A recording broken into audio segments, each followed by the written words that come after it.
নবীজির কাছে আসছিল তিনটা জিজ্ঞাসা নিয়ে, যে বলো পৃথিবীব্যাপী রাজত্ব করেছে এরকম একজন মহারাজা, তার ব্যাপারে তোমার কি ধারণা আছে? কাহাফওয়ালাদের ব্যাপারে তোমার ধারণা কি? রুহের ব্যাপারে তোমার ধারণা কি? নবীজি থেমে গেছেন। আল্লাহর পক্ষ থেকে ওহী আসার পরে ভেবে চিনতে আল্লাহ যেভাবে বলতে বলেছেন এইভাবে জানিয়েছেন। ইহুদিদের মুখ বন্ধ হয়ে গিয়েছিল। ইহুদিরা বুঝেছিল নিশ্চিত তিনি আল্লাহর পয়গম্বর, আল্লাহর পয়গম্বর ছাড়া এই উত্তর দেওয়ার কারো যোগ্যতা নাই।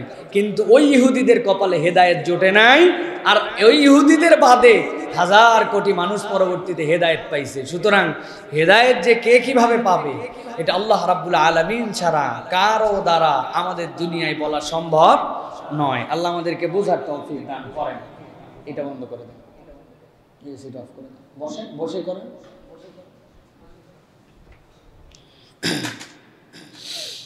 প্রিয় ভাইরা, তাহলে আজকে আমরা 7টা দিকের কথা যেগুলো আমাদের জীবনে সবচেয়ে বেশি জরুরি, এই বিষয়গুলির ব্যাপারে আল্লাহ রাব্বুল আমিন কি বলছেন আমরা একটু এখান থেকে শিক্ষাগুলি নেওয়ার চেষ্টা করব। প্রথম বিষয়, আমরা সকলেই সুপথ প্রাপ্ত হতে চাই এবং হেদায়েতের উপরে অটল এবং অবিচল থাকতে চাই। চাই কি না?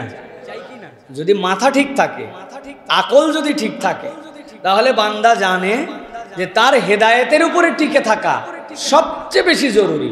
আমরা টিকে থাকতে চাই, কিন্তু আমি জিজ্ঞাসা করব আপনাদের, আমাদের সকলের কাছে, সকলেই কি হেদায়েতের উপরে টিকে থাকে? ভাই, আপনি এরকম লোক কি দেখেছেন যে 5 ওয়াক্ত নামাজ পড়তো, বকে যাওয়া এমন গেছে যে নামাজ কালামের ধার ধারে না? চেনেন এরকম? আছে। এমন লোককে আপনি দেখেছেন যেই লোককে দেখে মনে হয়েছিল কোনোদিন এই লোক আর মানুষ হবে না, কিন্তু আল্লাহ রাব্বুল আমিন ওই মানুষটাকে এমন পরিবর্তন ঘটাইছেন যে এই পরিবর্তনে নিজেরও বিশ্বাস করতে অবাক লাগে যে কি মানুষ, কি হলো। হয় নাই ভাই? আল্লাহ রাব্বুল আলামিন বলছেন, দুনিয়ার মানুষ ভালো করে বোঝো, সুপথ প্রাপ্তি, হেদায়েতের উপর অটল অবিচল থাকা, এটা আল্লাহ রাব্বুল আমিনের ইচ্ছা যদি না হয় দুনিয়ার মানুষের দ্বারা এটা সম্ভব নয়। আল্লাহ বলছেন এই জন্য তোমাদের জন্য দায়িত্ব হচ্ছে আল্লাহ রাব্বুল আমিনের ইচ্ছার কাছে তোমার এই হেদায়েত প্রাপ্তিকে সমর্পণ করে দেওয়া। আল্লাহর কাছে বারবার বলা, রব্বুল আমিন আমি চাইলেই হেদায়েতের উপরে থাকতে পারি না, তুমি যদি আমাকে অটল অবিচল না রাখো আমার হেদায়েত প্রাপ্তি কখনো আমার সাথে কবর পর্যন্ত যেতে পারবে না। এই জন্য আল্লাহ শিখাচ্ছেন, বান্দা তোমার হেদায়েত প্রাপ্তি এবং এর উপর অটল অবিচল থাকাটা আল্লাহর ইচ্ছায়, এই ইচ্ছার উপরে তোমার নিজের ইচ্ছাটাকে সমর্পণ করে দাও। আল্লাহ রাব্বুল আমিন বলছেন, ওয়া তারাশ শামসা ইযা তালাত তাযাওয়ারু আন কাফিহিম যাতাল ইয়ামিন। আল্লাহ বলছেন ওই যে কাহাফওয়ালারা, ওই যে গুহাওয়ালারা, তুমি দেখবে যখন সূর্যটা তাদের সামনে দিয়ে উদিত হয়, কেন তারা বেরিয়ে পড়েছিল, উদ্দেশ্য কি তাদের ছিল? দুনিয়ার স্বার্থ অনুযায়ী যেই বাদশার অধীনে তারা ছিল, আর হুকুম যদি মেনে নিত তারা জগতের মধ্যেও সম্মানিত হতো, পরিবার পরিজনের কাছেও তারা খুব ছোট পরিবারের মানুষ ছিল না, প্রত্যেকের ব্যক্তিত্ব ছিল, কিন্তু আল্লাহর জন্য হেদায়েত নিজেদের উপরে না নিয়ে আল্লাহর উপরে সমর্পণ করে দিয়েছে। দেওয়ার পরে যেই না বেরিয়ে গেছে, আল্লাহ বলছেন আমি রব্বুল আমিন তাদেরকে এমন এক জায়গায় আশ্রয় দিলাম, ওই আশ্রয় দেওয়ার জায়গাটাও আল্লাহ রব্বুল আমিনের পক্ষ থেকে সিলেক্টেড এবং বিস্ময়কর। এরকম নয় মন চেয়েছে এক জায়গায় ঢুকে গেছে, শত শত গুহা ছিল, কিন্তু আল্লাহ বলছেন এমন গুহার মধ্যে ঢুকলো, যাতাল ইয়ামিন ওয়া ইযা গরাবাত তাকরিদুহুম যাতাশ শিমাল ওয়া হুম ফি ফাজওয়াতিন মিনহু যালিকা মিন আয়াতিল্লাহ। আমার আল্লাহ বলছেন, ও দুনিয়ার মানুষ, সূর্য যখন উঠবে এমন ভাবে তাদের পাশ দিয়ে ডান পাশ অতিক্রম করে যায়, আবার যখন সূর্য ডুবে যায় গুহাটা এমন ভাবে বাম পাশ অতিক্রম করে যায়, সরাসরি যদি বুকে লাগতো মুখে লাগতো তাইলেও টিকতো না, আবার যদি সূর্য না লাগতো তাও টিকতো না, আবার শুধু যদি ডান পাশে লাগতো তাও টিকতো না, আবার যদি শুধু বাম পাশে লাগতো তাও টিকতো না। আল্লাহ বলছেন মনে করো না ওই গুহার মধ্যে নিজেরা পছন্দ করে ঢুকে গেছে। আল্লাহ বলছেন এমনভাবে শোয়াইছেন রব্বুল আলামিন, সূর্য উঠলেও এক পাশ দিয়ে যায়, নামার সময় আরেক পাশ দিয়ে যায়, কাজ তাদেরকে পরিবর্তন করতে হয় না, রব্বুল আমিন নিজ ইচ্ছায় তাদেরকে কাজ পরিবর্তন করায়া দেন। আল্লাহ রাব্বুল আমিন বলছেন যালিকা মিন আয়াতিল্লাহ মান ইয়াহদিল্লাহু ফাহুয়াল মুহতাদ ওয়া মান ইউদ্লিল ফালান তাজিদ লাহু ওয়ালিয়াম মুরশিদা। আল্লাহ বলছেন, ও দুনিয়ার মানুষ, আমি একটা ছোট্ট উদাহরণ দিয়ে তোমাদেরকে বুঝাই দিলাম। আল্লাহ যাকে চান তাকে হেদায়েত দেন। সুবহানাল্লাহ। এখন একটু বুঝে বলেন, এই লোকগুলাকে গুহার মধ্যে শোয়াই দিলেন আল্লাহ, সূর্য তাদের ডান দিয়ে যায় বাম দিয়ে যায়, পার্শ্ব পরিবর্তন হয়, এটাই কি আল্লাহর হেদায়েত? হ্যাঁ, এটাও আল্লাহর হেদায়েত। আল্লাহর হেদায়েত মানে আল্লাহ তাদেরকে সত্যের উপরে টিকায় রাখবেন জন্য তাদেরকে কেমনে বাঁচায় রাখতে হবে, কতদিন পর্যন্ত দুনিয়ায় টিকায় রাখতে হবে, এই সিদ্ধান্তের মালিক ও আল্লাহ। এর মধ্যে বার্তা আছে, আপনার আমার অনেকের শরীর ভালো, অনেকের শরীর খারাপ, অনেকে বলিষ্ঠ, অনেকে অনেক বেশি শারীরিকভাবে সবল নয়, বিভিন্ন প্রক্রিয়ার মানুষ আছে। আল্লাহ বুঝাতে চান, বান্দা তুমি যদি হেদায়েতের উপরে থাকো, এরপরে তোমার শারীরিক অবকাঠামো, এরপরে তোমার মানসিক অবস্থা, অর্থনৈতিক অবস্থা, তোমার যেটাই থাকুক না কেন, তোমার হেদায়েত যদি মকসুদ হয়, বাকি বিষয়গুলা যেরকম তোমার চোখে হোক না কেন, এটা আপেক্ষিক দেখা। আল্লাহ রাব্বুল আলামিন কোনটা তোমার জন্য হলে ঠিক হবে, এইটার ব্যবস্থাও করার দায়িত্ব আল্লাহ রাব্বুল আলামিনের। সুবহানাল্লাহ। আমি বুঝি না, এই জন্য দোয়ার ক্ষেত্রে একটা নির্দেশনা আছে, ভালো করে এই বার্তাটা অন্তরের মধ্যে গেঁথে নেন। আমরা আল্লাহর কাছে দোয়া করি, কিন্তু দোয়ার মধ্যে দুইটা জিনিস মনে রাখতে হবে। তিনটা আমলে দোয়া কবুল হয়, কিন্তু দুইটা অ্যাপ্রোচ আছে দোয়ার মধ্যে, যেই ক্ষেত্রে আমাদের অনেকের কনসার্ন নাই। দোয়ার মধ্যে আল্লাহকে কোনো বিষয় আদেশ করা যাবে না, অ্যাপ্রোচের ধরনটা যেন আদেশ না হয়ে যায়, এটা মনের মধ্যে রাখতে হবে। আল্লাহর কাছে আপনার আবেদন হবে, আদেশ হবে না। এটা আমাদের অনেক ক্ষেত্রে দোয়ার ক্ষেত্রে আমরা এমনভাবে দোয়া করি যে আমার মনে হয় আল্লাহকে আমি নির্দেশ দিচ্ছি। আর দুই নম্বর, আমি যেটাই কামনা করি হৃদয়ের মধ্যে বিশ্বাস রাখতে হবে আমার কামনাতেও আমার ভুল হতে পারে, কিন্তু আমার দেওয়া না দেওয়াতে আল্লাহ রাব্বুল আলামিনের কোনো ভুল নাই। একটু কঠিন কথা হয়েছে, আল্লাহ তুমি আমার দুনিয়ায় ভালো করো, পরকালে ভালো করো, বলি কি না? কিন্তু এইটা নির্দেশের, এইটা আদেশের কমান্ডে না, এটা বিনয়ের কমান্ডে, এটা আল্লাহ রাব্বুল আলামিনের কাছে না, আবেদনের কমান্ড হতে হবে। আমরা অনেক সময় আদেশের রূপে চলে যাই। এটা সিনসিয়ারলি আপনাকে বোঝাতে হবে। আল্লাহকে আপনি বলছেন, আল্লাহ দুনিয়া আমাকে ভালো করো, আল্লাহ তুমি আমার জন্য পরকালে ভালো করো, এটা আল্লাহ রাব্বুল আলামিনের কাছে করো হিসাবে আদেশ বুঝলেও আপনার নিবেদন দেখে বোঝা যাবে যে এটা আল্লাহর কাছে আপনার আবেদন, এটা যেন কখনো আল্লাহর কাছে আপনার নির্দেশ না হয়। আর দুই নম্বর, এটা বলার সাথে সাথে হৃদয়ে ধারণ করতে হবে, রব্বুল আলামিন আমি তো চাইছি আমাকে এইটা দাও, এইটা দাও, কিন্তু আমি জানি তিনি আমাকে সৃষ্টি করেছেন, তুমি আমাকে সৃষ্টি করেছো, আমার জন্য কোনটা ভালো, আমার থেকে বেশি ভালো তুমি সেইটা জানো, তুমি যেইটাই দাও আমি আল্লাহ তোমার বান্দা হিসাবে তোমার প্রতি ওটাতেই সন্তুষ্ট আছি। বান্দা যদি হৃদয়ে হাল উৎপাদন করতে পারে, আর যদি শুরুতে হাম করতে পারে, রসুলের প্রতি দরুদ এবং সালাম পড়তে পারে, এরপরে নিজের জন্য চাই, সকলের জন্য চাই, আবার নবীর প্রতি দরুদ এবং সালামের মাধ্যমে দোয়া শেষ করে, আমার নবী বলছেন দুনিয়া উল্টায় যেতে পারে, বান্দার দোয়া কখনো ব্যর্থ হতে পারে না। আল্লাহ রাব্বুল আলামিন এই জন্য বলছেন, বান্দা ভালো করে বোঝো, মাইয়াহদিল্লাহু ফাহুয়াল মুহতাদ। আল্লাহ বলছেন আল্লাহ যাকে হেদায়েত দেন সে হেদায়েত প্রাপ্ত, ওয়া মান ইউদ্লিল ফালান তাজিদ লাহু ওয়ালিয়াম মুরশিদা।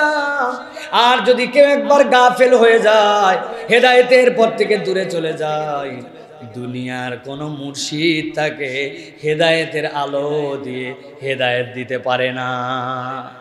এই জন্য প্রিয় ভাইরা, সুপথ প্রাপ্তি এবং হেদায়েতের উপর অটল থাকা আল্লাহর ইচ্ছার উপর নির্ভরশীল। আপনাকে এই ঈমান ব্যাপকভাবে হৃদয়ের মধ্যে ধারণ করতে হবে এবং আল্লাহর কাছে এটা কামনা করতে হবে যে রব আপনি হেদায়েত না দিলে দুনিয়ায় কেউ আমাকে হেদায়েত দেওয়ার ক্ষমতা রাখে। তবে বাংলাদেশে কিছু পীর সাহেবরা রাখে না, ইনারা আপনাদেরকে বিভিন্ন মাধ্যমে বাহনে করে পার করে নিয়ে চলে যাবে, এরকম বিশ্বাস করে না ভাই? কি বলেন আপনি? বহুত আছে আমাদের দেশে প্রিয় ভাইরা, নিজের নামাজ কালাম, নিজের হিসাব কিতাব কিচ্ছু চিন্তা করে না, শুধু মুর্শিদ কেবলার সাথে তাল্লুক ঠিক রাখছে, উনি পার করায় নিয়ে চলে যাবে। আরে এত বড় বেকুবের দল আমাদের দেশে, আল্লাহ রাব্বুল আলামিন আমাদেরকে হেদায়েত দান করে বলেন আল্লাহুম্মা আমিন। দুনিয়ার সবচেয়ে বড় বেকুব সে ঈমান বোঝে না। যে অনেক বেকুবি আছে মানুষের, যেগুলো বেকুবি নরমাল মানের বেকুবি, কিন্তু আপনার ঈমান যদি না থাকে এর থেকে বড় বেকুব আর আল্লাহর জমিনে আর একটাও নেই, একটাও নেই। আপনি বলবেন মাঝে মাঝে তো আমি গল্প করে বলি যে অমুকের কথায় তমুকের কথায় আমরা মূর্খ সুরুক্ষ মানুষ ছিলাম, অতএব আমাদের আর কি করণীয় ছিল, আমরা কিছু না বুঝে এগুলা করে ফেলছি। ভাই, একটা পাপ, যেই পাপ আপনি বুঝে না বুঝে যেমনে করেন আল্লাহর কাছে ক্ষমা পাওয়ার কোনো আপনার কোনো রকম ফাঁক ফকর নেই, সেটা হচ্ছে ইন্না শিরকা লাযুলমুন আযীম। আপনি যদি শিরিক করেন তাহলে এটার থেকে আপনাকে আল্লাহর কাছে পানিশড হতেই হবে, এখান থেকে বাঁচার কোনো উপায় নেই। কে আপনারা বুদ্ধি দিছিল না দিছিল এগুলো কোনো বুদ্ধিবাদীর কথা চলবে না। বিষ খেয়ে নিলে যেরকম অ্যাকশন শুরু হয়ে যাবে, আপনি নিয়ত ভালো করে খেয়েছেন নাকি না বুঝে খেয়েছেন, নাকি মাসুম বাচ্চা দিছে নাকি উমুকে দিছে, এটা বুঝবে না। ঠিক শিরক হচ্ছে আপনার এরকম বিষ, আপনি এটা খেলে আপনাকে শাস্তি ভোগ করতে হবে। অতএব ঈমান মজবুত করতে হবে, হেদায়েতের উপর অটল এবং অবিচল থাকার জন্য আমাদেরকে প্রাণান্তকর চেষ্টা করতে হবে। আল্লাহ আমাদেরকে তৌফিক দান করেন, বলেন আল্লাহুম্মা আমিন। 2 নম্বরে আল্লাহ রাব্বুল আলামিন বলছেন, তুমি তো আল্লাহর কাছে সমর্পণ করে দিয়েছো, তোমার হৃদয় যে রব্বুল আলামিন আমাকেই হেদায়েত দিতে পারেন, অটল এবং অবিচল রাখতে পারেন।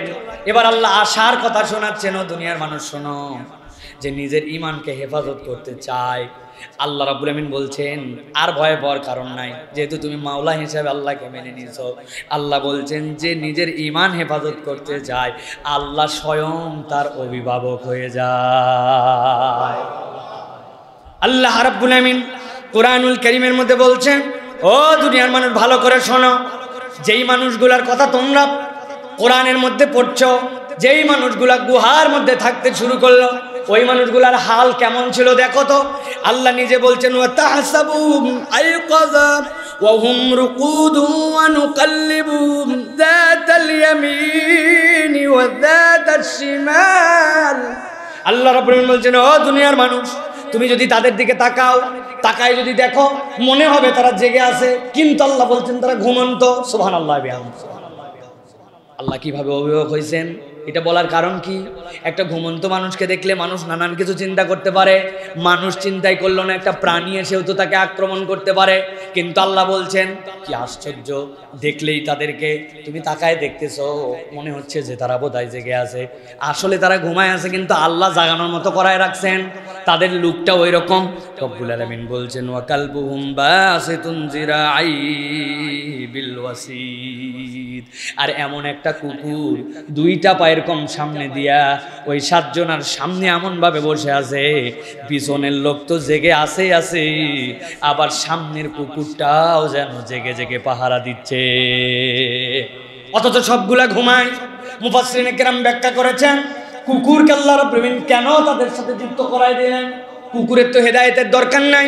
কুকুর আল্লাহ রাব্বুল আলামিনের যত সৃষ্টি মানুষ আর জিন ছাড়া সবগুলা হেদায়েতের উপরে, সবগুলা আল্লাহর কথা শুনে, সবগুলা মুসলমান। বুঝছেন কথা আমার? পৃথিবীতে গরু, ছাগল, উট, ভেড়া, শুয়োর, কুকুর, বিড়াল, গাছপালা যা দেখতে পান মানুষ আর জিন ছাড়া সবগুলা মুসলমান। এরা আল্লাহর নির্দেশের বাইরে কিচ্ছু করে না, এরা আল্লাহ রাব্বুল আমিনের অনুগত, এরা ইউসাব্বিহু লিল্লাহি মা ফিস সামাওয়াতি ওয়াল আরদ। আসমান জমিনে যা কিছু আছে সবগুলো আল্লাহ তাদের তাসবিহ শিখাই দিয়েছেন, তারা তাসবিহ পালন করতে থাকে। কিন্তু আল্লাহ রাব্বুল আমিন বলছেন ওই কুকুরটাকে তাদের সাথে যুক্ত করে দেওয়ার কারণ, দুনিয়ার মানুষ অনুভব করো, বান্দা যখন হেদায়েতের উপর চলার চেষ্টা করবে, আল্লাহ যখন অভিভাবক হবেন, আল্লাহ তখন কুল কায়নাতের সব কিছু দিয়া ওই মানুষ আর জিনের জন্য ওই হেদায়েতের উপরে অবিচল থাকার ব্যবস্থা আর জিম্মাদারি করে দিবে। আল্লাহ রাব্বুল আমিন বলছেন, ওয়া কালবুহুম বাসিতুন জিরাইহি বিল ওয়াসিদ লাউ ইত্তালা'তা আলাইহিম লাওয়াল্লাইতা মিনহুম ফিরারা ওয়া লামুলিতা মিনহুম রু'বা। আল্লাহ রাব্বুল আমিন বলছেন, ও দুনিয়ার মানুষ, হঠাৎ করে একটা মানুষের মনে হতে পারে এই মানুষগুলা কি ঘুমন্ত নাকি এই মানুষগুলা জীবন্ত? আরে এতক্ষণ ধরে এরকম করে কেমনে তাকায় থাকে? আল্লাহ বলছেন তুমি যদি উঁকি দিয়ে তাকাতে চাও, দেখি তো একটু এরা কি করতেছে। আল্লাহ বলছেন তাদের দৃশ্যটা আল্লাহ এমন ভাবে বানায় রাখছিলেন ওরা জানে না। আল্লাহ বলছেন লাওয়াল্লাইতা মিনহুম ফিরারান ওয়া মুলিতা মিনহুম রুবা, ওদের চেহারার দিকে তাকালে তুমি আতঙ্কগ্রস্ত হয়ে যাবে, ভয়ে আতঙ্কে তুমি সেখান থেকে চলে যাবে। আল্লাহর বান্দা ঘুমায় আছে কিন্তু আল্লাহ এমন কৌশলে তাদেরকে তাকানোর ব্যবস্থা করাইছেন। সুবহানাল্লাহ।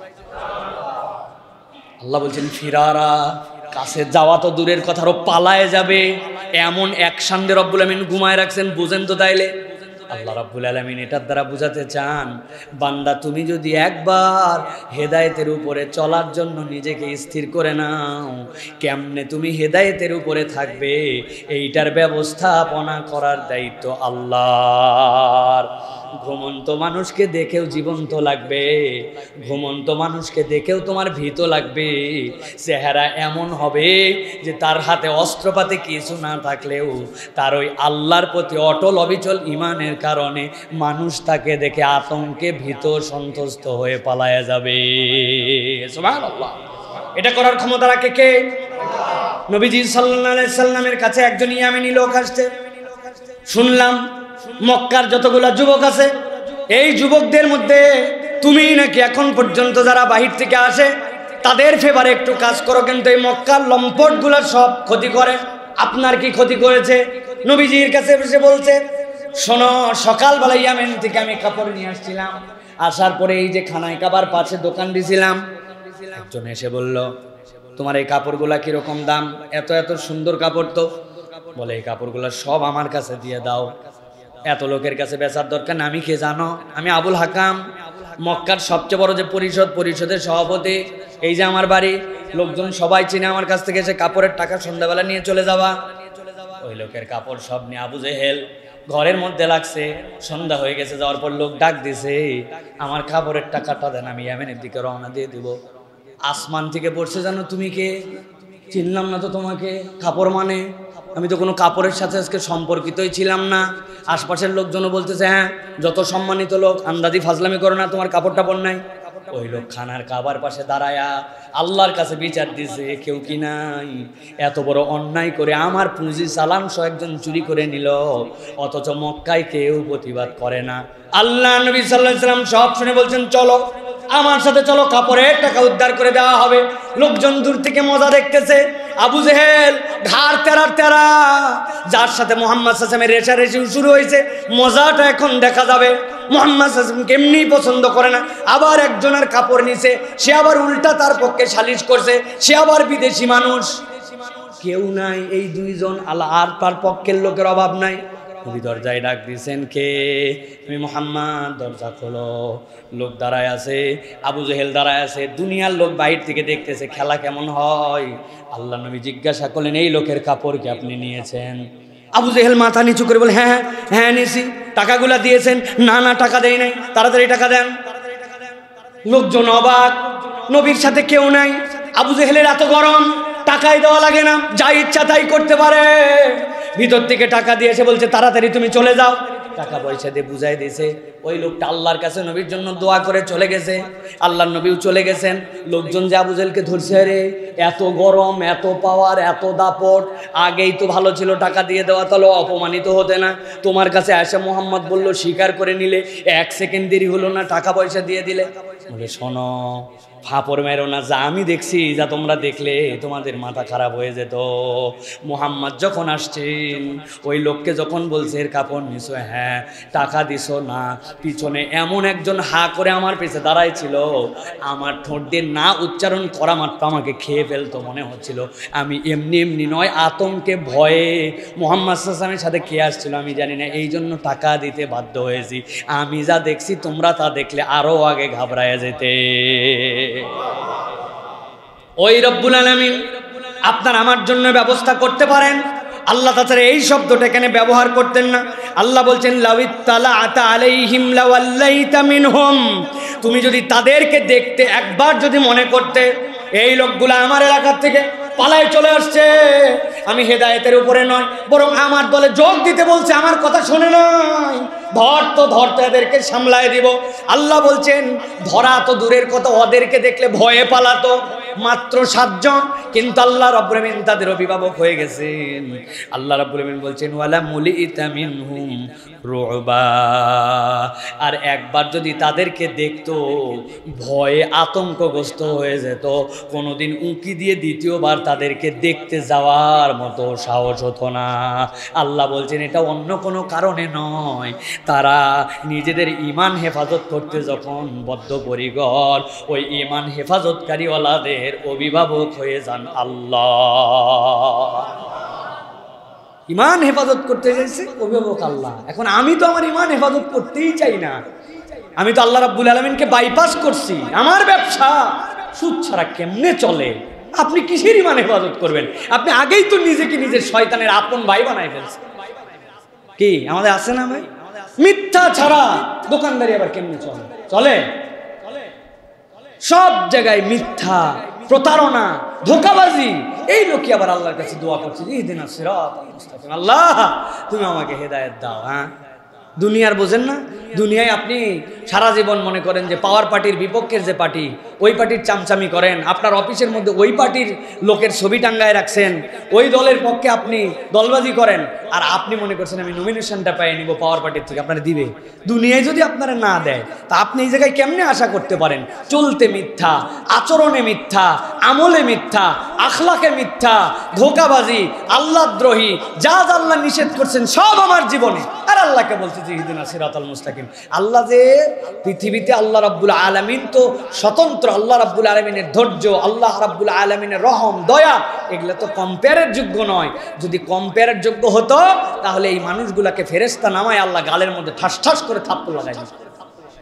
কারণ আমাদের আচার আচরণের জায়গাটা এমন জায়গায় চলে গেছে প্রিয় ভাইরা, প্রত্যেকের জায়গায় আমরা আল্লাহ রাব্বুল আলামিন থেকে দূরে চলে আসছি আমরা প্রিয় ভাইরা। এই জন্য আজকে শপথ নিতে হবে যে আমি যদি ঈমানের উপরে অটল থাকার শপথ নেই, অভিভাবকের দায়িত্ব নেবেন কে? খাওয়াবে কে? বরকত দিবে কে?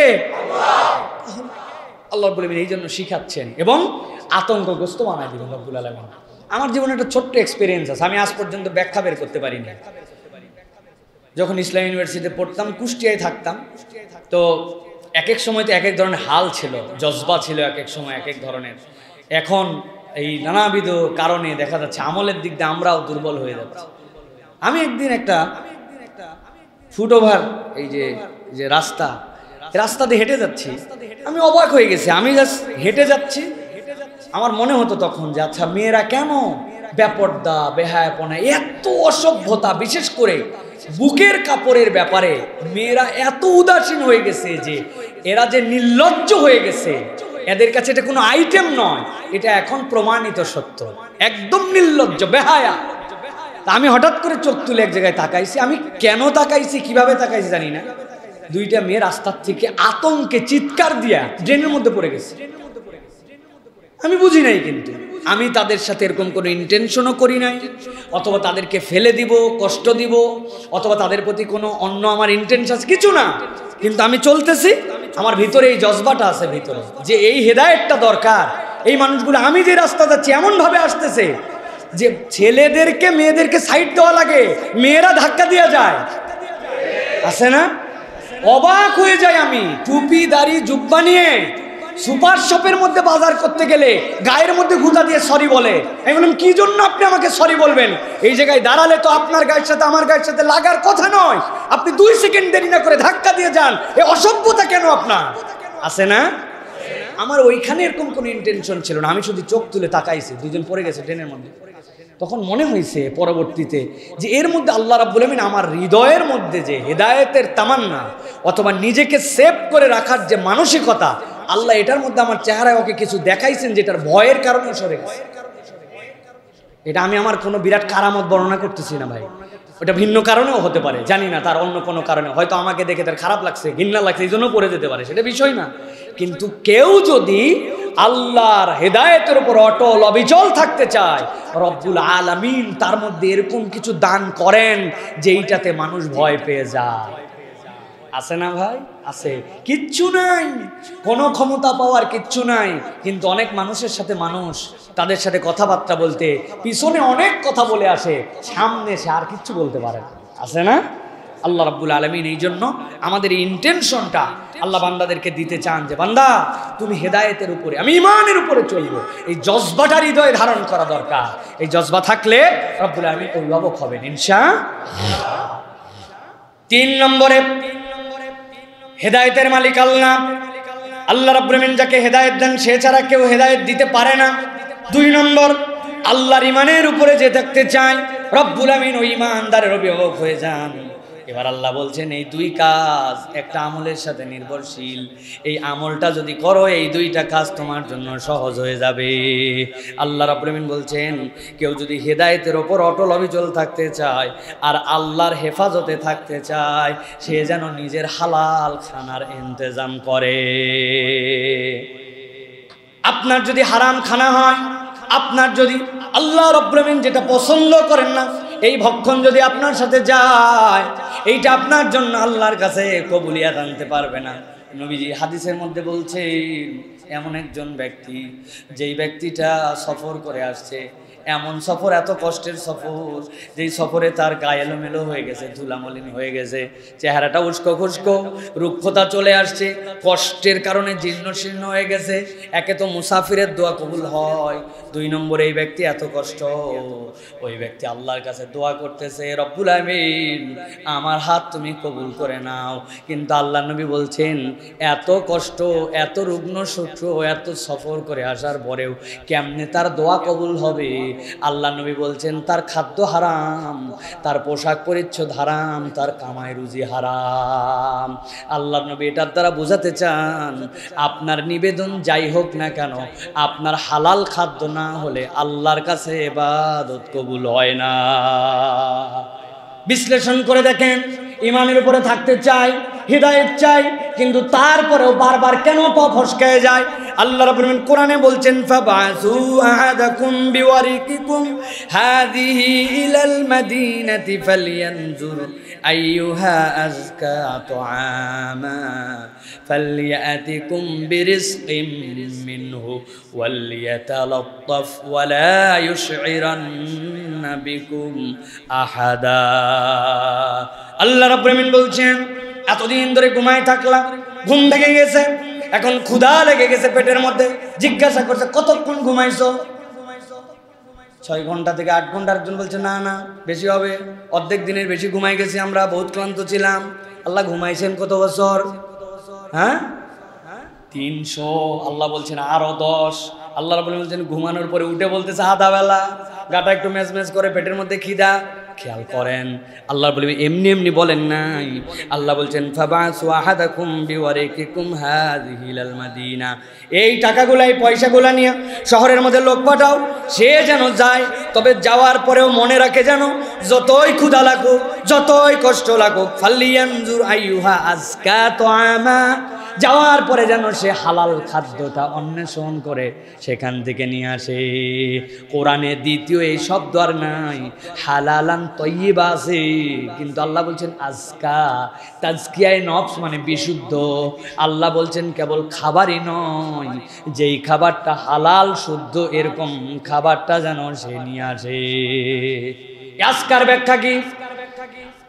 একটা হচ্ছে হালাল খাবার, আপনাদের কাছে এর আগেও বলেছি, একজন লোক একটা মুরগি জবাই করছে নিজের হালাল টাকায় কিনে, বিসমিল্লাহ আল্লাহু আকবার, জবাই করার পরে বলছে এখন খালপোশ হয়ে গেছে, তুমি একটা রান খাও, তুমি একটা রান খাও, আমি একটা কলজি খাই।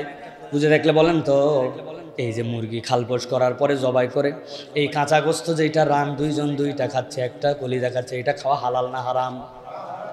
হালাল। কি এটা? হালাল, আপনার জন্য হালাল এইটা, কিন্তু এটা আপনার জন্য তয়্যিব না। এটা আপনি খেলে কোনো গুনাহ হবে না, এটা আপনি বিসমিল্লাহ আল্লাহু আকবার বলে খেয়ে ফেলছেন, আপনার জন্য হালাল হয়ে যাবে। কিন্তু এটা তয়্যিব না। তয়্যিব মানে আপনার স্বাস্থ্যের জন্য উপযোগী যেইটা হবে ওইভাবে এটাকে পাক করে ওইটার পরে খেতে হবে। কিন্তু আল্লাহ বলছেন কেবল তয়্যিবই নয়, আজকা তয়্যিব এই খাদ্য, কিন্তু এই খাদ্যের মধ্যে আরও খারাপ কিছু থাকতে পারে যেটা আপনার জন্য ক্ষতি করতে পারে। হালাল, কিন্তু এটা আপনার জন্য উপকারী নাও হতে পারে।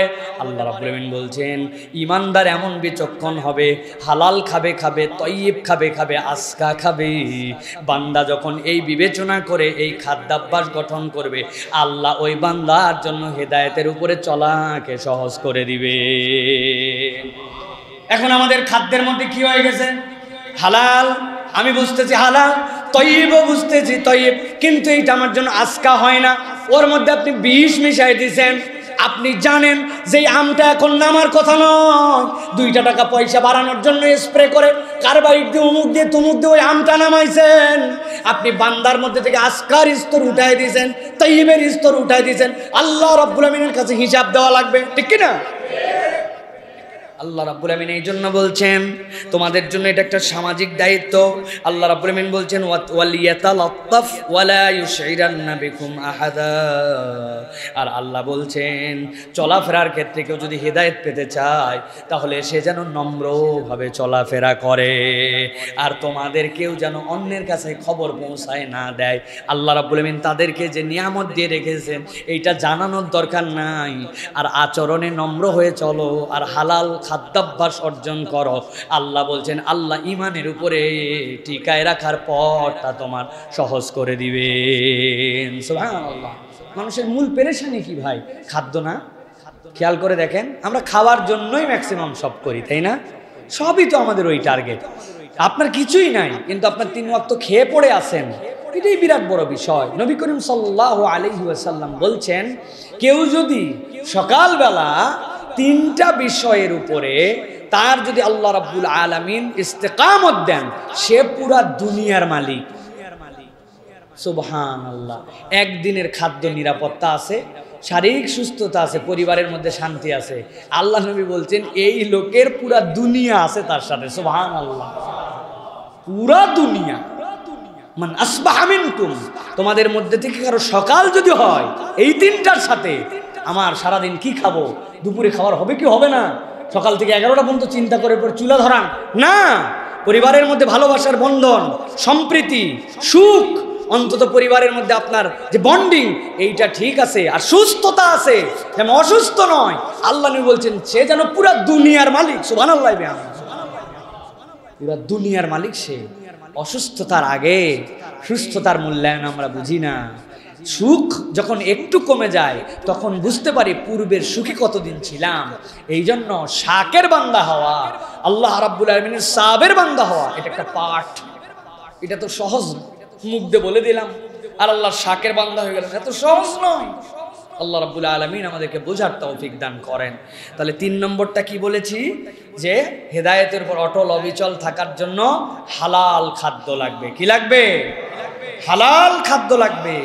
আপনার আমার কামাই রুজি হালাল হতে হবে। প্রিয় ভাইয়েরা, এই জায়গাতে আমরা অনেক সন্দেহজনক, আমরা কাজ কামের মধ্যে জড়িত হয়ে যাচ্ছি দিন দিন। নানান কলা কৌশলে আমরা বিভিন্ন প্রক্রিয়ায় হারাম খেয়ে ফেলতেছি। আল্লাহর ওয়াস্তে আমাদের এলাকায় ব্যবসায়ীরা অনেক, আমি বারবার বলি আপনার হালালটুকুকে কৌশলে হারাম বানায় ফেলেন না। ছোট্ট ছোট্ট মিথ্যা কথা বলে আপনি আপনার হালাল জিনিসকে হারাম বানিয়ে ফেলছেন। যেই লোকটা আসছে একটু যেন কিনে ফেলে, এই জন্য আপনি তাকে দেখে বলছেন যে আপনি আমার বোনের কাস্টমার, অথচ সে 10-12 নম্বর কাস্টমার আপনার। আপনি একটু কৌশলে বিক্রিটা যেন হয়ে যায়, এজন্য বলছেন চীনা লোক বলে কেনা দামে দিয়ে দিলাম। জীবনে ওরে দেখেন নাই, কিন্তু আপনি চেনা লোকের ফাঁদ পেতে দিয়েছেন তাকে। কেনা দামে দিলাম বলে 500-700 টাকা পকেট মাইরে দিয়েছেন। আরে ভাই, আপনার দোকানে যদি ব্যবসা না করেন, আপনি আপনার দোকানে যদি লাভ না করেন, তো আপনি কি দোকানদারকে এটা জনসেবা কেন্দ্র খুলছেন নাকি?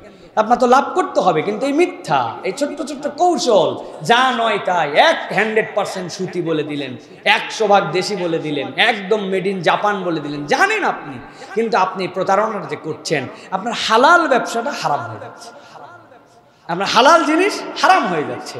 আল্লাহ আমাদেরকে এইখান থেকে বাঁচার জন্য তৌফিক দান করেন, বলেন আল্লাহুম্মা আমিন। এরপরে চতুর্থ একটা নির্দেশনা আল্লাহ রাব্বুল আলামিন বান্দাদেরকে শিখাচ্ছেন যে তোমার আগামীর কাজ যেন ফ্রুটফুল হয়, এটা যেন মকবুল হয়, এই জন্য সবসময় আল্লাহর উপর সপর্দ করে তুমি তোমার কাজের সিদ্ধান্ত দাও। আল্লাহ রাব্বুল আমিন বলছেন আল্লাহর উপর ভরসা করা এবং ভবিষ্যতের সকল কাজের সাথে ইনশাআল্লাহ বলা, এইটাও আসহাবে কাহাফ থেকে আল্লাহ রাব্বুল আমিন বান্দাদের জন্য শিখিয়েছেন। আল্লাহ বলছেন ওয়ালা তাকুলান্না লিশাইইন ইন্নী ফাইলুন যালিকা গাদা ইল্লা আন ইয়াশা আল্লাহ। খবরদার তুমি এটা বলে ফেলো না, মুখের কথা হিসেবে বলো না কালকে আমি এটা করব। আল্লাহ বলছেন তবে বলো ইনশাআল্লাহ, যদি রব্বুল আমিন চান তবে আমার দ্বারা এটা সম্ভব। বান্দা যখন তুমি নিজে নিজে সিদ্ধান্ত নিয়া মনে করে এই কাজ আমি করেই ফেলবো, আল্লাহ রাব্বুল আমিন যদি না চান দুনিয়ার কারো এটা করা সম্ভব নয়। এই জন্য আল্লাহ বলছেন তোমার আগামীর সিদ্ধান্তে রবকে কখনো ভুলে যেও না। যদি ভবিষ্যতে কিছু করতে চাও, ভালো প্ল্যান থাকে, আল্লাহকে সম্পৃক্ত করে বলো ইনশাআল্লাহ। বান্দা যখন ইনশাআল্লাহ বলে রব্বুল আমিন ওই বান্দার জন্য কল্যাণ হলে ওই কাজ বান্দার নসিবে লিখে দেন। সুবহানাল্লাহ। অতএব প্রিয় ভাইয়েরা, আমাদের ভবিষ্যৎ, আমাদের আগামীর কথা, এই কথাগুলির সাথে ইসলামী পরিভাষা আমাদেরকে যুক্ত করতে হবে। আলহামদুলিল্লাহ আমাদের জেনারেশনে এই একটা বিরাট বড় আমাদের জন্য আনন্দের বার্তা যে আমরা আলহামদুলিল্লাহ মাশাআল্লাহ ইনশাআল্লাহ এইগুলোর সাথে আমাদের অনেক মানুষ জড়িত হয়েছে। এই কথাগুলা বলার কারণে এখন বাংলাদেশের এক শ্রেণীর বুদ্ধিজীবী, এক শ্রেণীর ইসলাম অপছন্দকারী, তাদেরও এইটা ভাল লাগে না। এই জন্য মাঝে মাঝেই তারা এইগুলা কথাতে খোঁচাখুচি মারে, আছে না ভাই? তাদের একটু জলে। আপনি ইসলাম যারা পছন্দ করেন এদেরকে যত জ্বলাতে পারবেন বুঝবেন আল্লাহ রাব্বুল আমিন তত খুশি। দায়িত্বই হচ্ছে আমাদের এদেরকে জ্বলানো। কি? এদেরকে জ্বালানো। আমাদের দায়িত্ব হচ্ছে এদেরকে জ্বলানো। আপনি যত জ্বলাতে পারবেন এরা তত খুশি হবে, আল্লাহ রাব্বুল আলামিন তত খুশি হবেন। আপনি বুঝবেন ওরা কেন জ্বলছে। আল্লাহর কথা শুনে জ্বলে কে? আল্লাহ রাসূল বলছেন যেই জায়গাতে আল্লাহু আকবার বলা হয় ওখানে যদি শয়তান থাকে তাহলে শয়তান পশ্চাৎ দেশ দিয়ে বায়ু ছাড়তে ছাড়তে পালায়। তাহলে শয়তান ছাড়া তো আল্লাহর নাম নিলে অন্য কারো জ্বলার কথা নয়। এখন আপনি ইনশাআল্লাহ আলহামদুলিল্লাহ জাযাকাল্লাহ বললে যাদের জ্বলে বুঝতে হবে এরা মানব শয়তান, ঠিক কি না? এখন মানব শয়তানকে তো আমার জ্বলানোর দায়িত্ব, আমার তো উপায় নেই, আমাকে জ্বলাতেই হবে একে।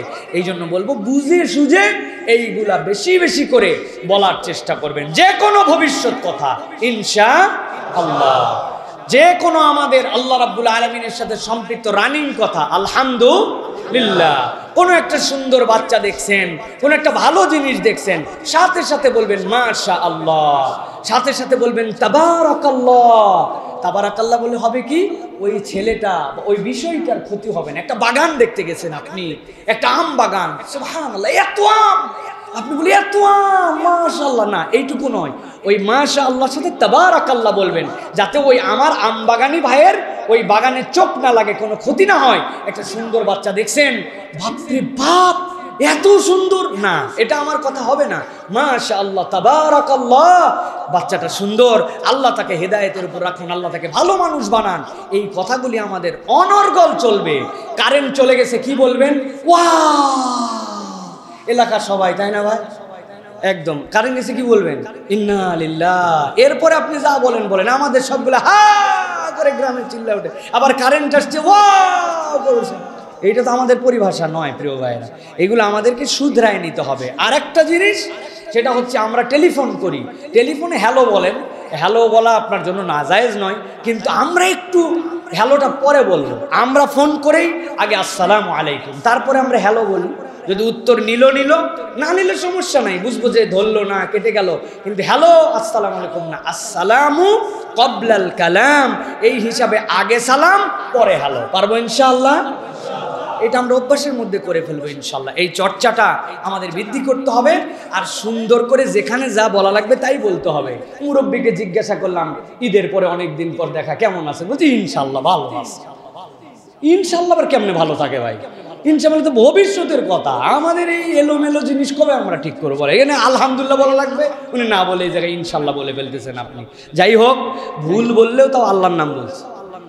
অন্তত বলার চেষ্টা তো করছে না, শুধরাতে হবে আমাদেরকে প্রিয় ভাইরা। তাহলে আল্লাহর উপর ভরসা করা, ভবিষ্যৎ সকল কাজে ইনশাআল্লাহ বলা, এটা ইমানদারের অন্যতম একটা চরিত্র হবে। পারবো ইনশাআল্লাহ?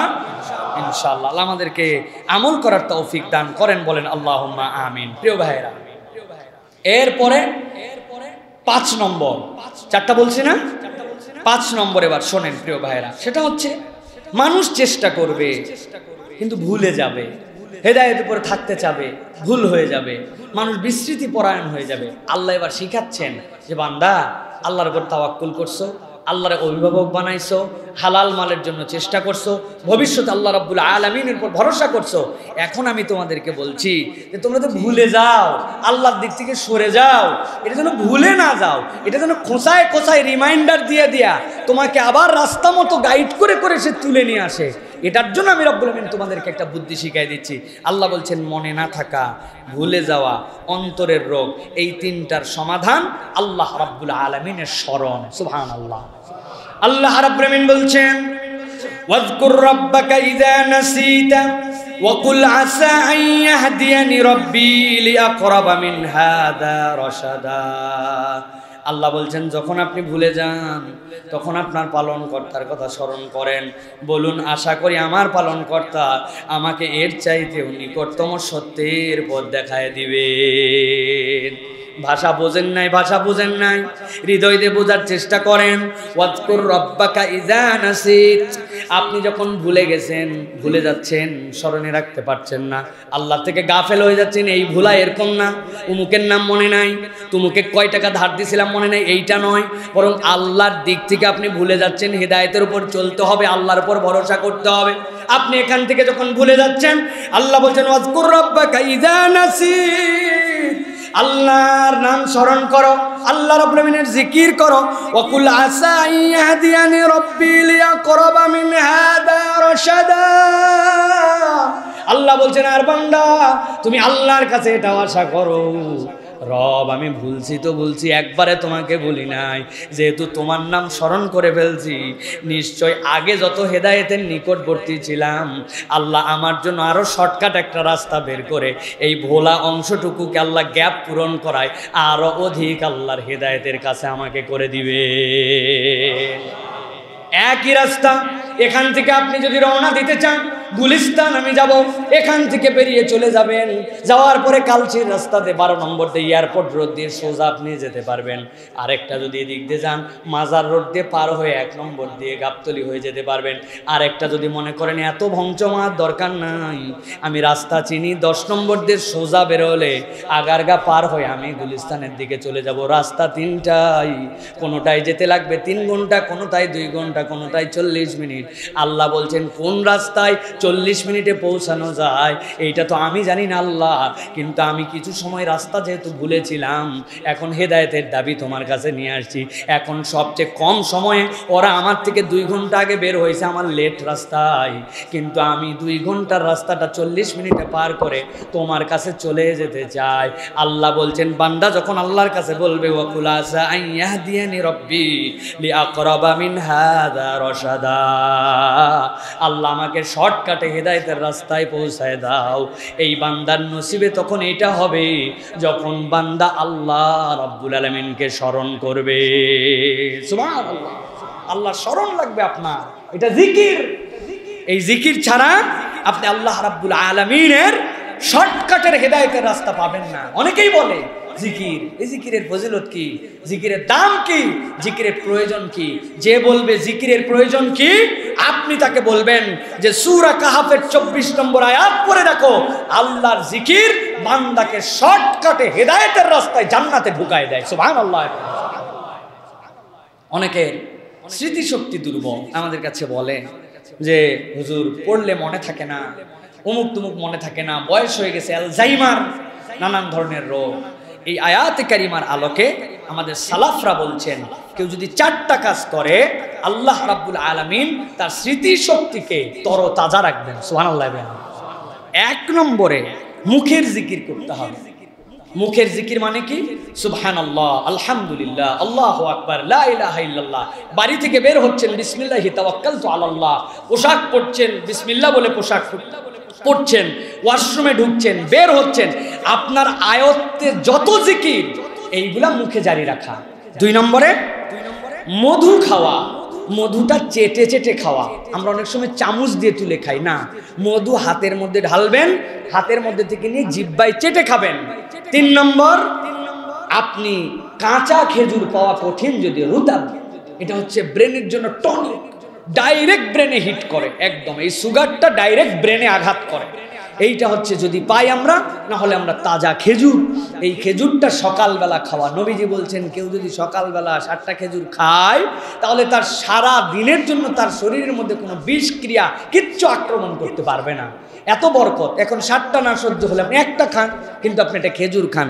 আর চতুর্থত, ইন্না কুরআন আল ফাজরি কানা মাশহুদা, যেই ব্যক্তি ফজরের নামাজের পরে একটুখানি কোরআন তেলাওয়াত করে, একটু মুখস্থ 2-4টা সূরাও পড়ে, আল্লাহ রাব্বুল আলামিন এই ব্যক্তির স্মরণ শক্তিকে শার্প বানায় দিবেন। সুবহানাল্লাহ। তাহলে কি 1 নম্বর জিকির। 2 নম্বরে মধু খাওয়া, কালো জিরা যদি পারেন একটু কালো জিরা সিড, কালো জিরার তেল, কালো জিরার ভর্তা, বাচ্চা কাচ্চাকে এটা খাওয়ানোর জন্য অভ্যস্ত করবেন। আমাদের ফ্যামিলিতে এটার কালচার আছে। রসুন, একটুখানি হালকা কাঁচামরিচ, একটু হালকা একটু আদা তাওয়ার মধ্যে দিয়ে এরপরে বেটে, আরে অর্ধেক ভাতে এটা দিয়ে খাওয়া হয়ে যায়।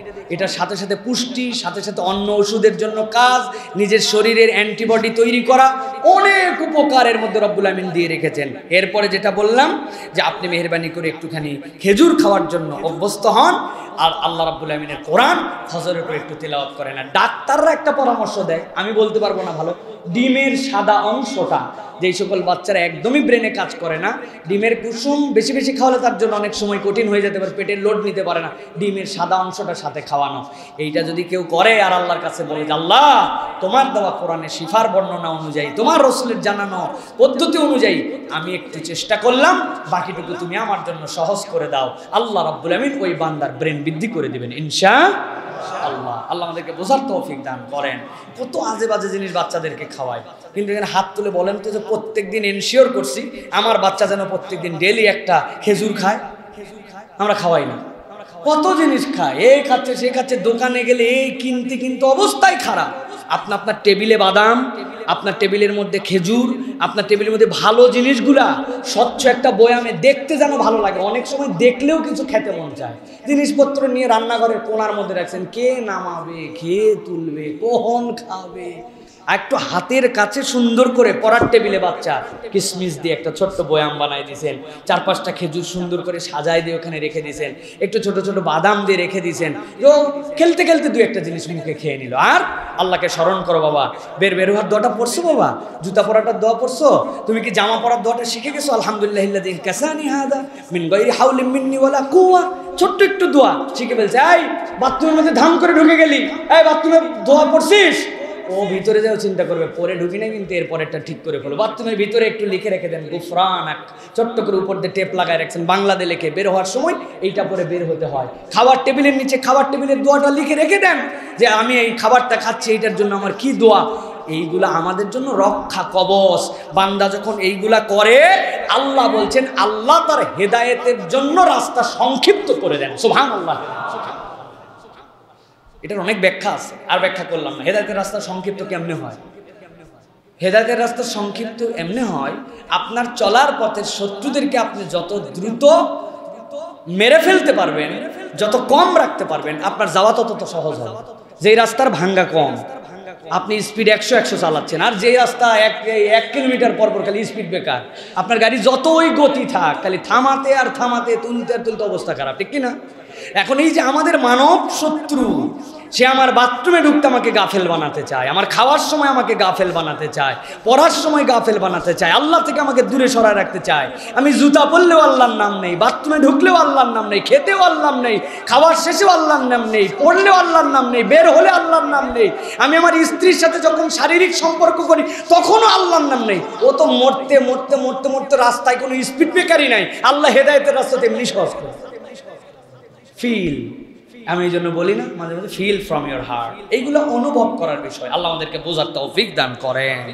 প্রিয় ভাইয়েরা, এরপরে দুনিয়া এবং আখিরাতে যা যা নিয়ামতের কথা বললাম, এই যে আল্লাহর স্মরণে থাকা, ইমানের উপরে চলা, আল্লাহ রাব্বুল আলামিনের দিকে টিকে থাকা, এইগুলো সব কিছু আল্লাহ একটা বিষয়ের সাথে নিসবত করে দিয়েছেন। আল্লাহ রাব্বুল আলামিন বলছেন, দুনিয়া আখিরাতের কল্যাণ যদি পেতে চাও, আল্লাহর প্রিয় বান্দাদের সোহবতে থাকা তোমাদের জন্য গুরুত্বপূর্ণ।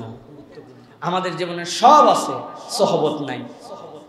খেয়াল করে দেখেন, সব আছে, আমাদের সোহবত নাই। আমাদের যাদের সাথে সোহবত আছে, এইগুলা আল্লাহ রাব্বুল আলামিনের থেকে আমাদেরকে শুধু দূরেই সরায় দেয়। বলে তোমার বন্ধু কে? বলে বন্ধু যার মধ্যে 4টা গুণ আছে সে তোমার বন্ধু। যাকে দেখলে আল্লাহর কথা মনে হয়, যার কাছে বসলে তোমার জ্ঞান বৃদ্ধি পায়, যার কাছে গেলে আল্লাহর গাফলতি থেকে তোমার দূরে চলে যেতে মন চায়। 4 নম্বর, যার বিচ্ছেদে তোমার মনের মধ্যে ব্যথা লাগে, মনে হয় কেন আরেকটু থাকতে পারলাম না। এই টান যদি 4টা তোমার সাথে থাকে, সে তোমার বন্ধু। বিবেচনা করে দেখেন, মানুষের কথা বাদ দিলাম, আমার কাছেই আপনার আসলে এই ফিলিংস হয় কিনা, যে ওনাকে দেখলে আল্লাহর কথা মনে হয়, ওনার কাছে গেলে আল্লাহর বিরোধিতার থেকে মনে দূরে চলে যায়। এই লোকের আচার আচরণ এত ভালো, এই লোকের যে আমল আখলাক। 3 নম্বর, এই মানুষটার থেকে যখন আমি দূরে চলে যাই, আমার অন্তরের মধ্যে ব্যথা হয়, আর তার কাছে গেলে আমার জ্ঞান বৃদ্ধি পায়। এই উদ্দেশ্যে আমরা বন্ধুত্ব খুঁজতে গেলে আমাদের বন্ধু বলে দুনিয়ায় কেউ নাই বললেই চলে। রাগ করতেছেন আপনারা ভাই? মন খারাপ করতেছেন? বাস্তবতা এটা প্রিয় ভাইরা, বাস্তবতা একদম। আমাদের বন্ধুত্ব নিরে চিল করার জন্য যাচ্ছি, চিল বন্ধুর সাথে। বলতেছে একাই বিড়ি খেতে ভাল লাগে না ভাই, তো আয় একটু 2 টান দিয়ে তুই উঠে যাস। এই জন্য বিড়ি খাওয়ার জন্য ওরা ডাক দিছে। আছে না ভাই এরকম? আছে, আছে ভাই, আছে। যত আজারা কাজ, যত অন্যায় কাজ, খারাপ কাজ, বাজে কাজ, এইগুলা আমরা বন্ধুত্বের মধ্যে নিয়েছি। অথচ আল্লাহর নবী বলছেন, আল মারউ আলা দীনি খলিলিহি, মানুষ তার বন্ধুত্বের ধর্মে প্রভাবিত হয়। বন্ধুত্বের ধর্মে প্রভাবিত হয় মানুষ, যে মানুষ তার বন্ধুকে আপনি কেমন দেখতেছেন এটার উপরে সে চলে। আমাদের দেখবেন সমাজে যত বখাটেপনা, এগুলো বেশিরভাগ আরেক বন্ধুত্বটা দেখে। গরিব মানুষের ছেলে, বুঝলাম একজন অনেক টাকা পয়সা, অনেক স্ট্যাটাস, ওর চলাফেরা না হয় একরকম হলো, বুঝলাম বকে গেছে, কিন্তু এই ছেলেটা আমরা আমাদের ভাষায় বললে কষ্ট নেই, ফকিন্নির বেটা। তুমি বেটা ফকিন্নির বেটা, তোমার বাপ চেয়ে নিয়ে আসে তোমাকে কষ্ট করে চালায়। লোকে বলে না ফকিন্নির বেটা, ও বড় লোকের ওটার সাথে তাল দিয়ে ভাব নিচ্ছে। কারণ কি? সে তার এই কালচারের সাথে সে প্রভাবিত হয়ে গেছে। সে দেখছে যে আমার কিছু থাক বা না থাক, কিন্তু সে চলে এরকম করে, আমি চলতে পারি না। তার প্যান্টের দাম 5000 টাকা কাটা আছে, আমারটা 200 হোক, কিন্তু ব্লেড তো 2 টাকার আছে, আমি তো কাটতে পারি। ওর 5000 কোম্পানি কেটে দিছে, আর ওরটা 200 টাকা, 2 টাকার ব্লেড দিয়ে নিজে কাটছে, এক হওয়ার চেষ্টা করছে। এই জন্য আমি বলি, বর্তমান যে কালচারের দিকে আমাদের যুবকেরা যাচ্ছে, এটা হচ্ছে বস্তা পচা। আজ থেকে 20 বছর আগের গাবতলীর 8 নম্বর 7 নম্বর বাসের ড্রাইভার হেল্পারদের কালচার। হুজুর, আপনি ড্রাইভার হেল্পারকে পছন্দ করেন না? ওরা মানুষ না? না রে ভাই, আমাদের এলাকায় ফেরিওয়ালারা যায়। ও আপারা বোনেরা, আপনাদের পুরাতন জামা কাপড় বদল করে হাড়ি বাতিল নিতে পারেন। উপর থেকে বলছে, দাঁড়াও দাঁড়াও দাঁড়াও দাঁড়াও, আমার বেটার 2টা প্যান্ট আছে। ওই লোক নিচে আসছে, আসার পরে দেখে ওই ক্রিকেট খেলে খেলে পরে পরে এই কোমরে এইগুলো সব ফাইটে গেছে, জিন্সের প্যান্ট। ওই 2টা দিয়ে ছোট্ট একটা চায়ের হাঁড়ি দিয়েছে, মহিলা খুশি। ওইটা নিয়ে গাবতলীর হাটের সামনে ওখানে বসাইছে, ওরা ভ্যানের উপরে 5 জন মিলে বিক্রি করতেছে। বাচ্চা লন খালি শার্ট, দেখা লন খালি শার্ট, 60 টাকা দিয়ে। এখন যে হেল্পার সারাদিন বছর 100 টাকা কামাই করে, ও কি ওই ইওলো থেকে যায়, আরমানি থেকে যায় 2500 টাকার প্যান্ট কিনবে?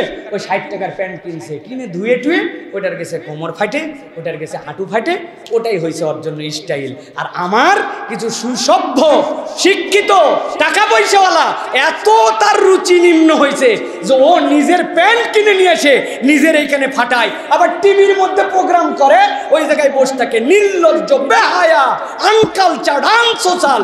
এর থেকে নিম্ন রুচির কোনো যুবক হতে পারে না যে ফাটা প্যান্ট পরে ঘোরাফেরা করে। তোমার লজ্জা করা উচিত। যেই পোশাক বাথরুমে আমরা পড়তে লজ্জা পাই, হাফ প্যান্ট বাথরুমে পরি না আমরা, আর তুমি হাফ প্যান্ট পরে বাইরে ঘুরো। তোমার হায়া চলে গেছে, তুমি আপডেট হও নাই। তুমি ওই গাবতলির ড্রাইভার হেল্পারদের মতো ব্যাকডেট হয়েছো, 50 বছর পিছাইছো, ঠিক কিনা? কোথায় তুমি স্মার্টনেসের সংজ্ঞা নিয়ে আসছো? Those are the smart people who follow Muhammadur Rasulullah sallallahu alaihi wasallam. নবীকে ফলো না করলে তুমি কিসের স্মার্ট? কে তোমাকে এই ডেফিনেশন শিখাইছে স্মার্টনেসের? স্মার্টনেসের ডেফিনেশন দিছে the complete code of human life, Islam. Islam যেটা স্মার্ট বলছে ওটাই স্মার্ট। আপনি নিজে একটা ম্যানুয়াল বানাইছেন এই ক্যামেরা চালানোর, ক্যাননের ক্যামেরা, ম্যাক্সিমামেরা ক্যানন চালায়। আপনি নিজে একটা ম্যানুয়াল বানাইছেন যে না শাটার স্পিড বাড়ানোর জন্য চা করে যাবে ধরে রাখতে হবে, তারপরে হচ্ছে অন বাটনে 3 বার চাপ দিলে ছবি উঠবে, লিখে একজনকে দিয়েছেন। ও যতই চাপ দেখ যাতে কোনোটা কাজ করে বললেই হবে নাকি আমি ইংরেজিতে লিখছি, কম্পিউটারে লিখছি, আমি লিখছি। আর বলে বেকুব শিশার ক্যামেরা যে বানাইছে সে জানে এটা কেমনে চালানো, ওই গাইডলাইনে আমার ফলো করা লাগবে। লাল বাতিতে লালের ওই জায়গায় চাপ দিলে বন্ধ হয়, আর তুমি বলছো অন হয়, বললেই হবে। বললেই হবে না কেন, আমি বললেও তো কিছু হয়। এটা বললে পাগলামো বলবেন না? পাগলামো বলবেন না? ওই পাগল আমরা সবাই। হিসাব করে দেখেন, ওই পাগল আমরা সবাই।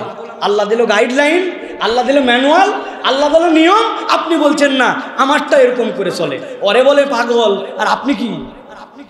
আমার বিখ্যাত গল্প আপনাদের মনে নেই, মুসনা পাগলা জানেন? কুমিল্লার মুসনা পাগলা সারাদিন বোতল কুড়ায়। কি কুড়ায়? খালি বোতল। কেউ একজন পেপসি খাচ্ছে, কেউ একজন কিছু খাচ্ছে, মুখের কাছে তাকায়, বলছে খাবি না, বোতল দে। আরে এর জ্বালাই তাড়াতাড়ি খাওয়া লাগবে। লোকজন চিন্তা করছি এত বোতলের আকর্ষণ, এর এত কুমিল্লায় রাখা যাবে না। বলছে তুই ঢাকা যা। কেন? ঢাকায় রাস্তাঘাটে বোতল আর বোতল, কত বোতল লাগবে, তুই কুমিল্লার বোতল নিয়ে কি করবি? একদিন সত্যি সত্যি পাম্পট্টি গিলে ওর কাছে যা বোতল ছিল সব লুঙ্গির মধ্যে বাইন্ধে কান্ডের মধ্যে নিয়ে কুমিল্লা টু ঢাকা, আসসালামু আলাইকুম, আমি আর কুমিল্লায় নাই, আমি ঢাকায় রওনা হচ্ছে এখন। লোকজন বলছে যাক বাঁচলাম বাবা, এই বোতল পাগলা কুমিল্লাতে গেছে। সারাদিন হাঁটে একদম যখন সন্ধ্যার আগ মুহূর্তের মুখ চোখ লাল, দাউদকান্দি ব্রিজ পর্যন্ত পাগলা চলে আসছে। আসে তাকায় দেখে সূর্য ডুবে যায়, তখন ঘাড়ের থেকে বস্তা নামায় কুমিল্লা দাউদকান্দি ব্রিজের কোনায় দাগ দিছে, দিয়া ভালো করে বসায় চিহ্ন করে আবার কান্ডের মধ্যে নিয়ে কুমিল্লার উদ্দেশ্যে হাঁটা। হজরে আগ দেখতে কুমিল্লায় যেহেতু কায়েত হয়ে পড়ে আসে লোকজন, সকালবেলা দেখে আরে গতকালকে চলে গেল মনে করলাম, আবার ফেরত আসছে, ঘুতায় ঘাতায় উঠাইছে। এই তোর না ঢাকা চলে যাওয়ার কথা, তুই আবার চলে আসছি? বলে বেশি কথা বলিস না, রেস্ট নিচ্ছি এখন, যা করা লাগবে একদিনের কাজ করে আসছি। বলছে কি করে আসছিস ভাই? বলে আমি তো ঢাকা রওনা দিয়েছিলাম, যাওয়ার পরে দাউদকান্দি ব্রিজ পর্যন্ত দেখলাম সন্ধ্যা, আজকে পৌঁছাতে পারবো না, দাগ দিয়ে আসছি ওই জায়গায় কোন পর্যন্ত গেছি, আগামীকালকে সকালে ওখান থেকে আবার ঢাকায় রওনা। বুঝে থাকলে বলেন, ওই ব্যক্তি যদি পরের দিন এসে আবার মনে করে যে ওখান থেকে ঢাকা যাবে, ও কিয়ামত পর্যন্ত এই তরিকা যদি করে ঢাকা পৌঁছাবে, ঢাকা পৌঁছাবে। যারা আমরা মনে করতেছি পাগল, আপনি আমি হিসাব মিলান, জুম্মার নামাজে মুসল্লির অভাব নাই, জুমায় আগে আগে আসেন, কথা বলেন না, মাসাল হাসা, কাকন নড়াবেন না, আল্লাহ আপনাকে সোয়াব দিবেন, আল্লাহ কদমে কদমে আপনার জন্য গুনাহ মাফ করে দিবেন। আসরের সময় এই মুসল্লি আর মসজিদে আসে না, তো আপনি জুম্মা পরে জান্নাতের দিকে কতটুকু আগালেন, আর আসর বাদ দিয়ে আপনি জাহান্নামের দিকে কতটুকু গেলেন। মুসনাকে পাগল মনে হয়, আসল পাগল তো আমরা প্রত্যেকে, ঠিক কি না? মিলান হিসাব। আল্লাহর হুকুমে ওয়াজ শুনে সুবহানাল্লাহ বললেন, নিজের বউ বেপরদায় চলে, নিজের বাড়িকে ঠিক করতে পারলেন না, চাচতো ভাই, মামাতো ভাই, খালাতো ভাই সবগুলো মিলে আড্ডা মারে। উনি এত বড় দাঁড়িয়ে রেখে হাজী সাহেব উমরা থেকে আসছে, মেয়ের জন্য আমার একটা বোরখাও কিনে আনছে, একদিন জানি পড়তে পারে, আব্বা আনছে এটা, এই জন্য আজকে পড়ছি। It is a dress, others dress. আপনি কত দূর জান্নাতের দিকে আগাইছেন আর কত দূর জাহান্নামের দিকে আগাইছেন। মুসনাকে পাগল বলেন, মুসনা ভালো পাগলা দুনিয়ার, আর আমরা হচ্ছে টাউট পাগলা, আল্লাহর সাথেও টাউট আমি করি।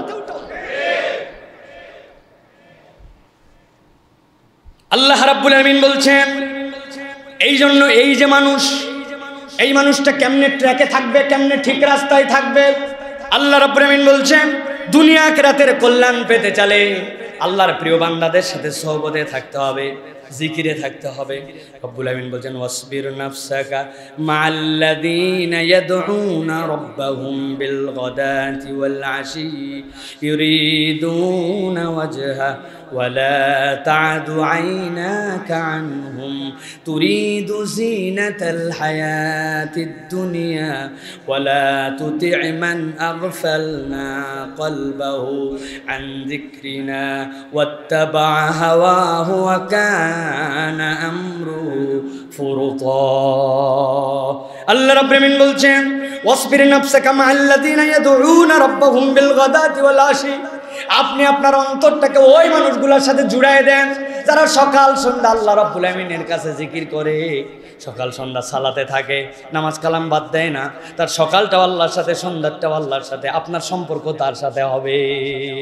আর যেই মানুষগুলো এর সাথে সাথে দুনিয়ার সাথেও সম্পৃক্ত, আল্লাহর সাথে দুনিয়া চাইতে তার বাধা নাই, রব্বানা আতিনা ফিদ দুনিয়া হাসানা ওয়া ফিল আখিরাতি হাসানা, এই মানুষের সাথেও আপনার সম্পর্ক থাকবে।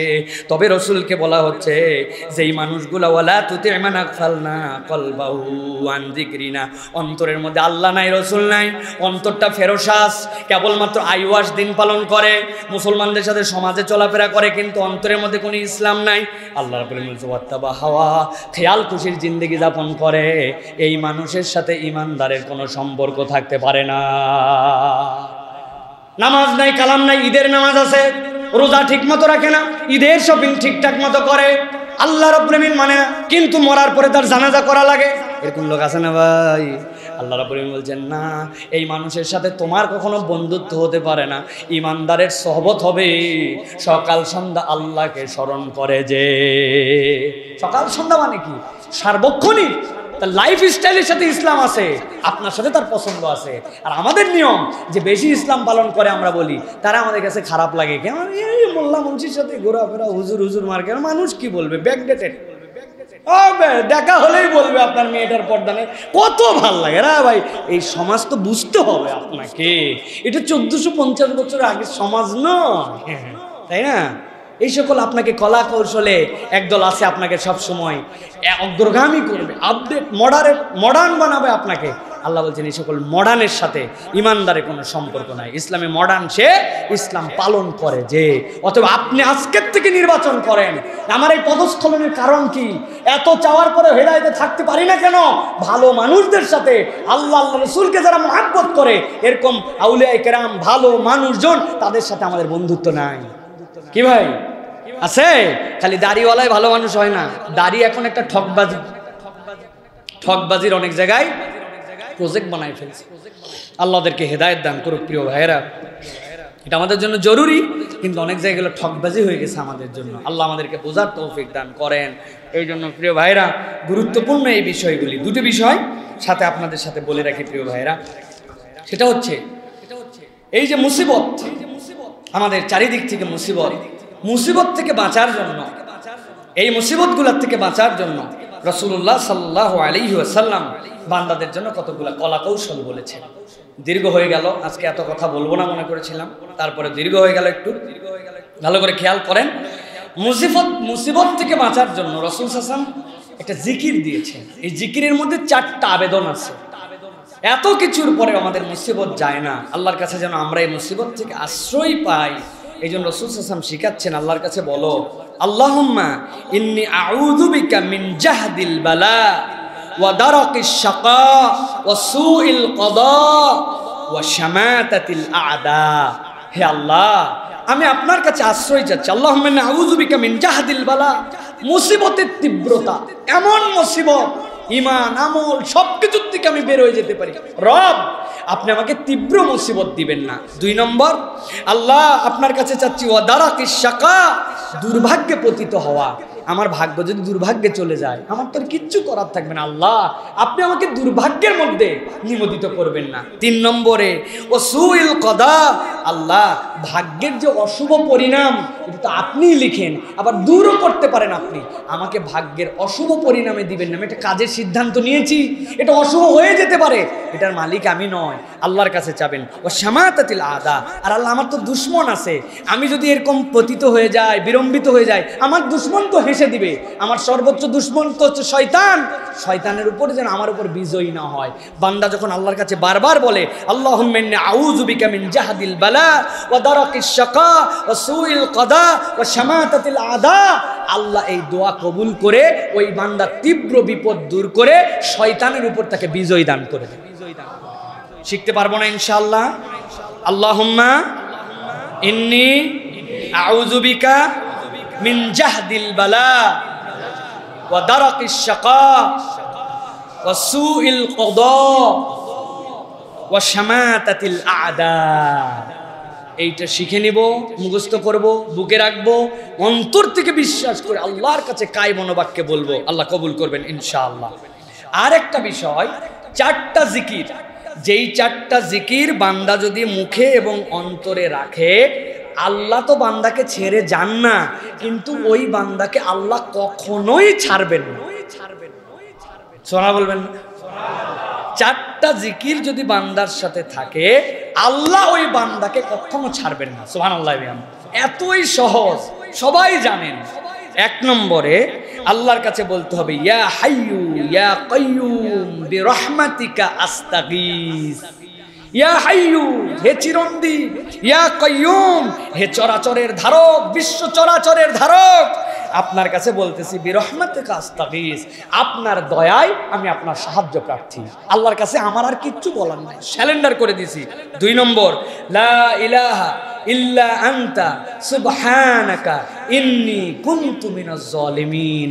তিরমিজির হাদিসের মধ্যে আসছে, কোন বান্দা বিপদে এই দোয়া পড়লে সাহায্য করা আল্লাহ নিজের প্রতি তার ওয়াজিব করে নেন।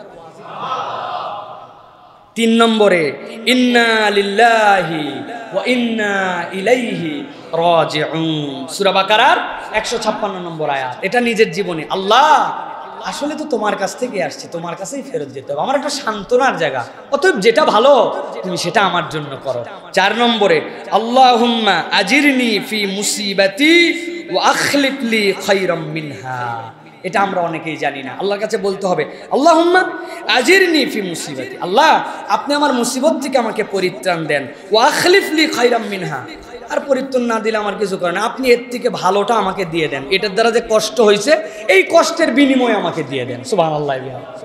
আপনি যদি কষ্ট দিয়ে আমাকে সুখ পান, আপনার যদি তকদিরে আমার লেখা থাকে, আমার কোনো আপত্তি নেই, কিন্তু আল্লাহ আমার একটা আবদার আছে, আপনি আমাকে আল্লাহুম্মা আজিরনি ফি মুসিবাতি, আপনি আমাকে এই মুসিবতের উজরত দিবেন, ওয়া আখলিফ লি খায়রাম মিনহা, আর আল্লাহ রাব্বুল আমিন আপনি আমাকে এর থেকে উত্তম বস্তু দিয়ে আমার মনকে আপনি শান্ত করে দিবেন। সুবহানাল্লাহ।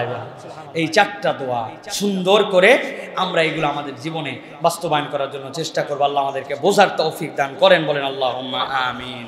প্রিয় ভাইয়েরা, আর একটা বিষয় হচ্ছে যে আমরা এই যে শত্রু, যেই শত্রু আমাদের উপর বিজয়ী হয়ে যায়, এই শত্রু যেন আমাদের প্রতি বিজয়ী না হতে পারে, এই জন্য আল্লাহ রাব্বুল আলামিনের কাছে আমাদের বারবার দোয়া করতে হবে, আল্লাহুম্মা ইন্না নাজআলুকা ফি নুহুরিহিম ওয়া নাউযু বিকা মিন শুরুরিহিম। আল্লাহুম্মা ইন্না নাজআলুকা ফি নুহুরিহিম।